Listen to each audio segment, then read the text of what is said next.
interviewing Riley Winters, and he has just been terminated from TV. It's an online magazine company, and he is wondering about an age discriminant suit, right? Mm-hmm. Okay, Riley. How about you just tell me your full name and maybe some contact information and maybe a home address? Riley Winters.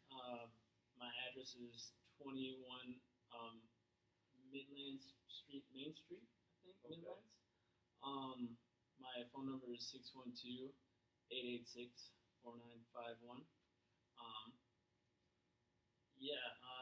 So you want to know, like... Yeah. Let's. So you were working at TBD Inc. Mhm. And how long have you been working there? I started back in 1988. It was coming out of college when I used to go to Northwestern University. I graduated there with a journalism degree. And out of college, I started at TBT. Wasn't owned by Shaw at that point, but I started out as a junior copy editor. That was July 14th of 1988. And then once December hit, I got promoted to just a regular copy editor. And I did that for 2 years until 1990.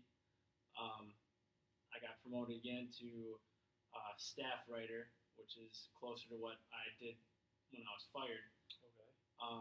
And I did that for 7 years, and then that's when I was finally promoted to senior staff writer, and I did that all the way up until I was fired just not too long ago.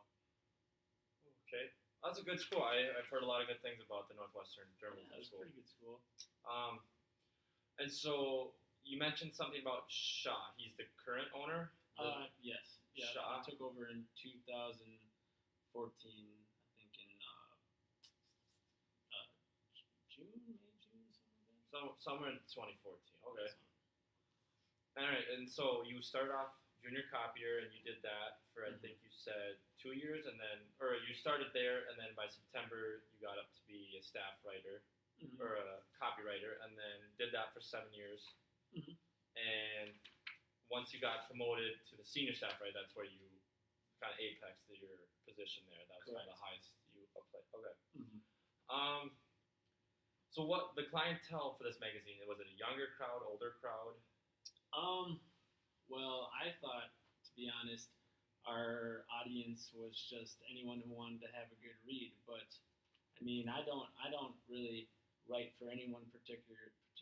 I just write for myself. I write because I'm good at it. But as soon as Shaw and his staff took over, that all kind of changed, and they, for some reason, thought that going strictly online, at first we had 35 writers, 35 or 30, 31 to 35 writers, and as soon as Shaw took over, that cut drastically. We moved everything online, and all of a sudden we had 19 writers. So, but they would continually pressure everybody, including me, especially for me being older, that we had to write for millennials and younger audience, which I thought was not, correct, but I kind of played along with it, and I took like a social media class to better my internet skills.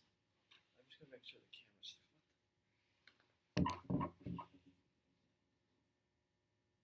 Well, it's still going, so I don't know why it went black, but okay. So there was 19 of you after Shaw. How many senior writers were there? Well, after Shaw took over, I was the only one. Oh, They wow. fired everybody. Wow. Okay. I was the top senior writer there. I was the head person. I was getting paid after 2005, 2006, roughly $200,000 a year, and I was the highest paid person up to Shaw. Okay.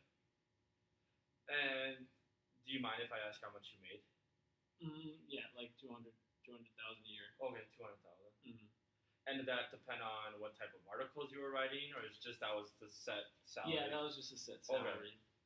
but I did have like a set number of articles I was supposed to write that they expected me to write. At first, before Shaw, I would write on average one article per week. Okay. But as soon as we moved everything online and Shaw took over, it was more so 3 to 5 a week. Okay, so it seems like they were more stressing quantity as opposed to quality. Okay. Definitely for sure, and yeah, definitely the quality of the articles in my mindset were kind of got a little silly, sophomore-ish. Yeah. It was kind of less serious. Instead of we're talking about things like who's Taylor Swift's new boyfriend or something like that. Didn't really. Okay. Yeah, that seems. I don't know if I touched on what type of work. You mentioned that post Shaw it was more millennial type stuff. What were you writing before? The same stuff, just a little more serious, I'd say. I've always wrote about culture and music, and just current events, stuff like that. But it's today it seems more like it's surface level. It's not like an in depth like let's do a decent amount of research before we produce an article. Okay. So you said that you were the only remaining senior staff writer. And when the termination came out, did they specify that, or they just said we're making a change? Or tell me about what your version of it was. As soon as Shaw took over, he said there was going to be a lot of changes and they're going to change a lot of things up. I got fired December 25th, 2015, and we were just getting ready to have a Christmas holiday party.